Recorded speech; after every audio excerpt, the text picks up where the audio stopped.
The waiter who never blinked. And wasn't even alive. The first time I stepped into La Vieille Cloche, it felt like walking into another century. The restaurant was tucked away in a narrow cobblestone alley, hidden from the city's noise. Its sign, an old brass bell, swayed gently above the door though the night was still. The glass panes were fogged, and through them, I could see candlelight flickering. Inside, the air was warm, thick with the smell of roasted meat, aged wine, and something else I couldn't place, something faintly metallic. The walls were lined with dusty portraits of people who seemed to stare a little too directly at you, their painted eyes following as you moved. I had come alone. The maitre d' was nowhere in sight, but then he appeared. A tall, thin waiter emerged from a shadowed corridor. His suit was pressed, his white gloves spotless, and his hair was slicked back in a style I hadn't seen outside of black and white films. He didn't say a word, just smiled politely and gestured to a table near the corner. It was only after I sat down that I noticed it. He wasn't blinking. Not once, even as his gaze locked on me for far longer than polite service would require. He handed me a menu written entirely in elegant cursive. The ink looked fresh, glistening faintly in the dim light. I ordered something simple, roast lamb and a glass of red wine. He nodded slowly, still holding my gaze. I looked away first. The restaurant was almost empty, except for a couple seated near the back. They were whispering hurriedly, their eyes darting to the waiter and then away. I could have sworn I saw the woman's hand tremble as she raised her glass. When the waiter returned with my food, the plate was steaming. The aroma was intoxicating, but when I glanced up to thank him, I froze. His smile was exactly the same. Not a twitch, not a shift, like a photograph pasted over his face. His chest didn't seem to rise or fall. And then, as he turned to leave, I caught a glimpse of his neck in the candlelight. The skin wasn't skin at all. It was faintly cracked, like porcelain.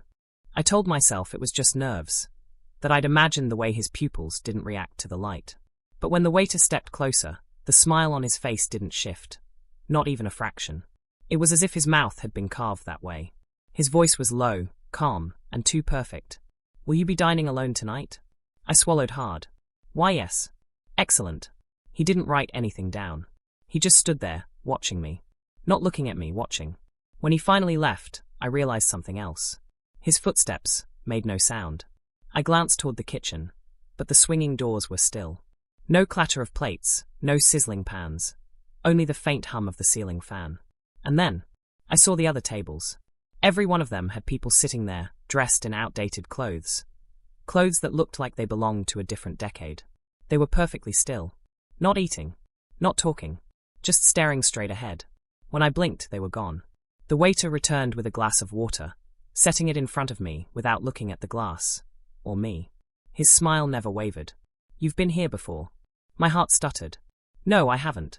His head tilted slightly, the way a doll's might when you twist it too far. "Yes, you have." I reached for the water, but my hand froze. Inside the glass was not water, just still, black liquid, darker than ink. The waiter leaned closer, his face inches from mine. "You always order the same thing." I pushed back from the table, the chair scraping against the floor. The sound echoed unnaturally, stretching far too long. When I stood, every patron in the restaurant was looking at me. All at once, the waiter stepped between me and the exit, his expression unchanged. It isn't polite to leave before the meal is served. His eyes, oh God, his eyes were made of glass. The room dimmed as if the lights were being swallowed by something invisible. The last thing I saw before darkness closed in was his smile, wider now, splitting too far up his cheeks. The waiter didn't move for a moment, just stood there, staring at me with those glassy eyes. When he finally did, his hand slid across the table, not toward the empty plate, but toward my wrist. Cold. Not just cold, wrong. His skin felt like porcelain under my fingertips, smooth yet fragile, like it would shatter if I squeezed. I looked down. The cuff of his shirt had slipped back. The seam at his wrist wasn't skin at all. It was stitched. Not with thread, but with something shiny, metal wire that caught the dim restaurant light. "You shouldn't be here," he whispered, though his lips barely moved. The voice didn't even sound like it came from him. It was distant, echoing, like it traveled through a tunnel. Behind him, in the kitchen doorway, I saw something move. Shapes. Figures. Not cooks. Not people. Every one of them had the same face. The same eyes. And they were all staring at me. The lights flickered, and in that brief darkness, the sound of plates clattering filled the room. When the light returned, my table was covered. Bowls, platters, dishes. Every one of them steaming with something I couldn't recognize. Meat, but the color was off. Not red. Not white. Something in between. The smell was faintly sweet, but behind it lurked a rot that made my throat close. The waiter leaned closer, his face inches from mine. "You must eat," he said, and his head tilted, too far, like a doll's neck unhinging. I shook my head. The figures from the kitchen were closer now, surrounding the table. Each of them holding silver serving trays. Each tray covered with a lid. One by one they lifted them. Not food. Faces. Human faces, pale and still. One of them was mine. Eyes open. Mouth slack. I stood, knocking my chair over, but the floor seemed to stretch in all directions. No doors. No windows. Just the endless clink of cutlery from every table. Tables that were suddenly full. Patrons sat at each one, except they weren't eating. They were staring. Some still chewing, even though nothing was in their mouths. Some with their throats moving, as if swallowing air. The waiter stepped in front of me, holding something out. A bill. The paper was damp. Stained. When I looked closer, it wasn't a bill at all.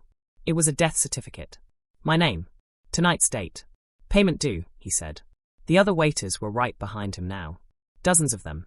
All blinking at once. No, not blinking, resetting. The lights went out. When they came back, I was seated at the table again. In front of me, a plate. And on it, my own hands, folded neatly, waiting to be served.